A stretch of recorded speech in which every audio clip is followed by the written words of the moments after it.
नमस्कार दोस्तों, मैं प्रशांत कौशिक संवाद इंडिया के चैनल पर आप सभी का हार्दिक अभिनंदन करता हूं, हार्दिक स्वागत करता हूं, हार्दिक अभिवादन करता हूं।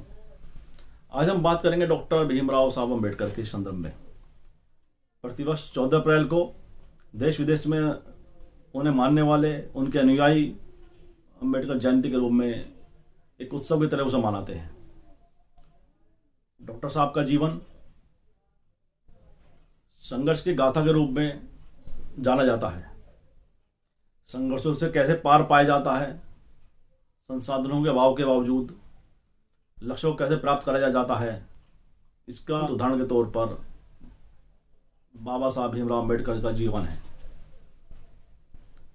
भारतीय समाज में उनका अमिट प्रभाव है। भारतीय राजनीति और सामाजिक चिंतन को लेकर बाबा साहब के विचार को हमेशा कोट भी किया जाता है, उद्धृत किया जाता है और उन पर चर्चा हमेशा होती रही है।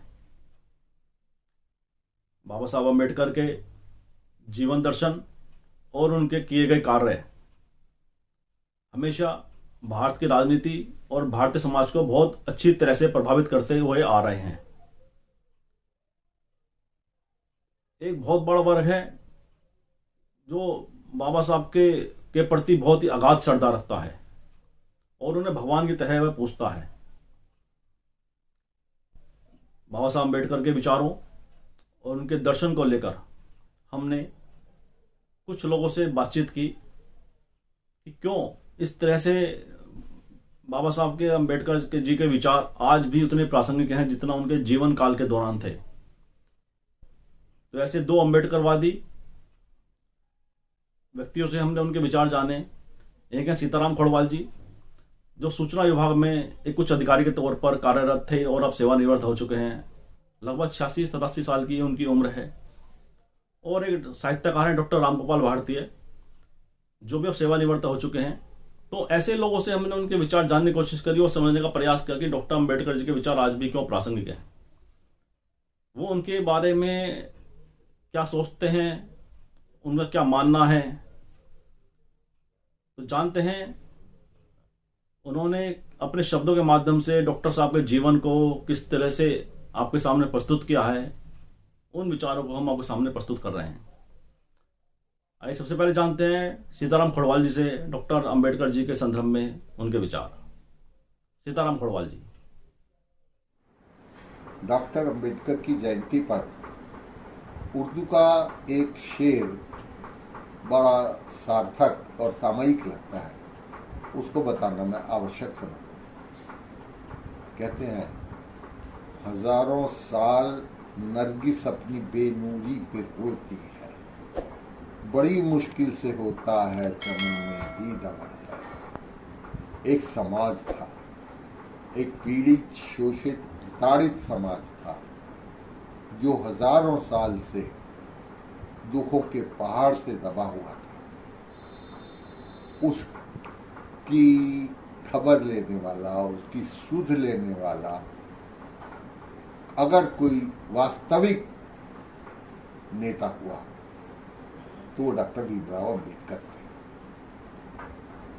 इस देश में अनेक संत, मुनि, महंत बहुत हुए, सामाजिक सुधार की बड़ी बड़ी बातें कही, बड़े बड़े उपदेश दिए, पुस्तक की पुस्तकें लिख दी, लेकिन किसी के प्रयासों का देश की इस विषमता को मिटाने में कोई खास योगदान नहीं। हाँ, कबीर और रविदास जब आए तो उनके आने से पीड़ित और शोषित और दलित समाज में एक आत्म सम्मान का भाव उत्पन्न हुआ। वे कबीर और रैदास की उक्तियों को सामने रखकर अपने स्वाभिमान का झंडा अगर लहरा भी नहीं सके तो कम से कम उसको लिपटे हुए झंडे को खोलकर एक डंडी पर उन्होंने जरूर चढ़ा दिया। लेकिन डॉक्टर अम्बेडकर ने क्या किया? उन्होंने आंदोलन चलाया, महान आंदोलन। उन्होंने एक तालाब से, सार्वजनिक तालाब से अछूतों को पानी भरने की मुहिम चलाई और उस मुहिम के कारण वो देश भर में नामी हुए और नामी ही नहीं हुए बल्कि इस देश में लोकतंत्र को लाने में सफल भी। लोकतंत्र किसे कहते हैं? अपनी बात को जोरदार ढंग से कहना, उस बात को मनवाना, लेकिन अपनी मांग और अपनी महत्वाकांक्षाओं को पूरी करने के लिए हिंसा का कोई सहारा न लिया जाए। ये प्रक्रिया एक आदर्श प्रक्रिया है अन्याय और विषमताओं से दूर होने। इसी परंपरा को चलाने के लिए डॉक्टर अम्बेडकर ने अपना अभियान चलाया था। उन्होंने आरंभ से लेकर अंत तक कभी कोई ऐसा आंदोलन नहीं किया जिसमें तोड़फोड़ हुई, जिसमें जातीय या वर्गीय विषमताओं का नाम लेकर कोई हंगामा किया गया। एक दफे मद्रास में, उस वक्त तमिलनाडु नहीं मद्रास ही प्रांत था, उस प्रांत में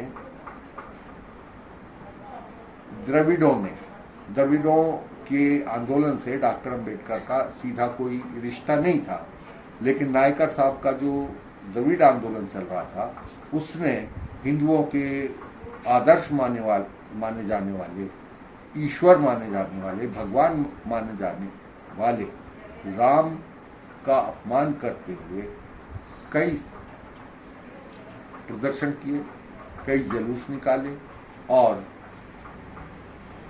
वैमनस्य की आग में घी डाला।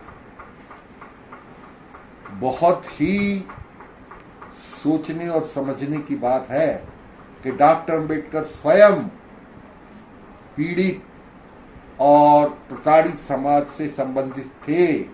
वो इन भावनाओं के, राम के और कृष्ण के कार्यों से सहमत नहीं थे, लेकिन उन्होंने नायकर साहब को ये सलाह दी थी, ये परामर्श दिया था कि वे तोड़फोड़ और विभाजनकारी कार्यों में सहयोग करना ठीक नहीं समझते, उसका समर्थन नहीं करते। आमतौर से ये धारणा अम्बेडकरवादियों में हमने देखी है, अब से नहीं बहुत पहले से देखी है, कि वे संत साहित्य को स्वीकार नहीं करते, उसका सम्मान नहीं करते, उसमें विश्वास भी नहीं रखते, लेकिन समझ में नहीं आती कि इसका कारण क्या है। उनका कहना यह है कि हमारी लड़ाई डॉक्टर अम्बेडकर ने लड़ी, कोई शक नहीं, बिल्कुल लड़ी है, लेकिन इस लड़ाई को लड़ने वाले संत, कवि किसी भी तरह से कम नहीं आके जा सकते। शायद अम्बेडकरवादियों को यह पता नहीं है कि अछूत कौन और कैसे इस पुस्तक की रचना करने के पश्चात डॉक्टर अम्बेडकर ने जिन 3 व्यक्तियों को समर्पित की थी वे दलित संत थे, नंदनार साउथ के यानी दक्षिण भारत के, चोखा मेला पश्चिम के, महाराष्ट्र के, और तीसरे थे रविदास जो बनारस के, उत्तर प्रदेश के थे। इनको ये पुस्तक समर्पित की गई है। और इससे भी बड़ी बात यह है कि दिल्ली में जब रविदास जयंती निकलनी शुरू हुई थी तो वो डॉक्टर अम्बेडकर ने ही शुरू कराई थी। अब बात यह है कि क्यों नहीं ये मानते कि रविदास भी एक क्रांतिकारी था। उसने उस समय कहा था, रविदास ने कहा था, रविदास ब्राह्मण मत पूजिए, जो होवे गुणहीन, पांव पूज चंडाल के, जो हो ज्ञान प्रवीण। डॉक्टर भीमराव अंबेडकर की जीवनी, उनकी विशेषताओं, उनकी योग्यताओं और उनके योगदान के ऊपर काफ़ी कुछ कहा जा चुका है, लेकिन उनका विश्लेषण इस दृष्टि से होना चाहिए कि डॉक्टर अम्बेडकर एक समन्वयकारी व्यक्तित्व के धनी थे। उन्होंने दुख सहे, प्रताड़ना सही और विषमता के जहर के कड़वे घूंट को पिया, लेकिन कभी भी उनकी भाषा में न तो विक्षोभ देखने को मिलता था, न कोई बैर भाव की भाषा देखने को मिलती थी, न कोई विभाजनकारी बात उन्होंने कही। एक बार भारत के एक मंत्री रहे हुए व्यक्ति ने उनको फॉल्स गॉड कहते हुए कहा था कि डॉक्टर अम्बेडकर ने आज़ादी का विरोध किया था, इसमें कोई शक नहीं, पर उन्होंने कहा क्या था इसके ऊपर कोई विचार करना है। उन्होंने कहा था कि हमें आज़ादी चाहिए तो पूरी आज़ादी चाहिए, राजनीतिक आज़ादी नहीं, सामाजिक और आर्थिक आज़ादी भी चाहिए। अब इसमें क्या बुरा कहा था? अंत तो गत्वा डॉक्टर अम्बेडकर जो चाहते थे वही हुआ और भारत में लोकतंत्र की स्थापना हुई, जिसकी स्थापना में उनका बहुत बड़ा हाथ था। जैसे कि आपने देखा सीताराम खोड़वाल जी ने डॉक्टर अम्बेडकर जी के संदर्भ में अपने विचार व्यक्त करे और उनके कुछ संदर्भ की उन्होंने व्याख्या की। इसी प्रकार डॉक्टर रामगोपाल भारती जी हैं जो एक साहित्यकार हैं, उन्होंने भी अम्बेडकर जी के दर्शन को लेकर, अम्बेडकर जी के विचारों को लेकर अपनी राय रखी। आइए जानते हैं डॉक्टर रामगोपाल भारती जी अम्बेडकर जी के विचारों को लेकर क्या सोचते हैं, उनका क्या मान्यता है। डॉक्टर रामगोपाल भारती जी। आज विश्व भारतीय संविधान निर्माता भारत रत्न बोधिसत्व डॉक्टर भीमराव अंबेडकर जी का 131वां जन्म दिवस मना रहा है और इस अवसर पर राज्य के स्तर पर भी और निजी स्तर पर भी, संस्थागत भी बहुत सारे कार्यक्रम आज भारतवर्ष में और विश्व के अन्य देशों में बाबा साहब के संबंध में किए जा रहे हैं। उनकी मूर्तियों पर, उनके चित्रों पर माल्यार्पण, उनके बारे में विचार गोष्ठियां, जुलूस और बहुत सारे कार्यक्रम बाबा साहब को श्रद्धांजलि अर्पित करने के लिए, उन्हें याद करने के लिए देश में आयोजित हो रहे हैं। आज जब हम अंबेडकर जयंती पर बाबा साहब के व्यक्तित्व और कृतित्व की बात करते हैं तो हमें ये अफसोस होता है कि आज हम उनके विचारों पर नहीं चल रहे हैं। अगर बाबा साहब की स्पीचेज पढ़ी जाएं, उनकी किताबें पढ़ी जाएं, उनके जीवन दर्शन को, उनके चिंतन को आत्मसात किया जाए तो हम पाएंगे कि बाबा साहब भीमराव अंबेडकर इन कुरीतियों के जन्मदिन तक मनाने के और इन जो दिखावा है, जो आडंबर है, इसके सर्वथा खिलाफ थे, विरुद्ध थे। वो मूर्ति पूजा में विश्वास नहीं रखते थे। आज हमने उनकी मूर्तियां बनाकर उन्हें एक पूजा की वस्तु बना दिया है जो उनके विचारों की हत्या के समान है।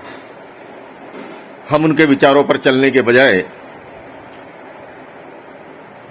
जुलूस निकाल के बैंड बाजे के साथ धूमधाम मना करके एक दिन में अपने कर्तव्य की तीसरी कर लेते हैं, जबकि चिंतन और विचार के आधार पर हम देखें तो आज संविधान के पंथ निरपेक्ष स्वरूप पर चोट की जा रही है। धर्म और जाति के नाम पर झगड़े हो रहे हैं, अलगाववाद हो रहे हैं, राजनीति में धर्म और जाति के आधार पर टिकट दिए जा रहे हैं, चुनाव हो रहे हैं। तो डॉक्टर रामगोपाल भारती और सीताराम खोड़वाल जी के विचारों के द्वारा हमने आपके सामने प्रस्तुत करने की कोशिश करी कि डॉक्टर अम्बेडकर जी के विचार आज भी भारत देश में कितने प्रासंगिक हैं। उनकी मान्यताओं को लेकर, उनके सिद्धांतों को लेकर भारतीय समाज आज भी बहुत ही जागरूक है और उनको आत्मसात कर अपने को आगे बढ़ा रहा है। इन्हीं शब्दों के साथ डॉक्टर अंबेडकर जी के जीवन को नमन करते हुए, उनके संघर्ष को नमन करते हुए हम आप सभी से अपील करते हैं कि भारत की एकता और भारतीय समाज में आपसी समन्वय की स्थापना बहुत ही आवश्यक है। हम आप सबसे निवेदन करते हैं कि संवाद इंडिया के चैनल को प्लीज़ शेयर करें, कमेंट करें, सब्सक्राइब करें, साथ ही बेल आइकन और दबाएं, जिससे कि संवाद इंडिया की जो अपडेट हैं वो लगातार आपके समक्ष समय से आते रहें। विश्वास है आप अपना समर्थन हमें लगातार अपना जारी रखेंगे। बहुत बहुत धन्यवाद, बहुत बहुत अभिवादन।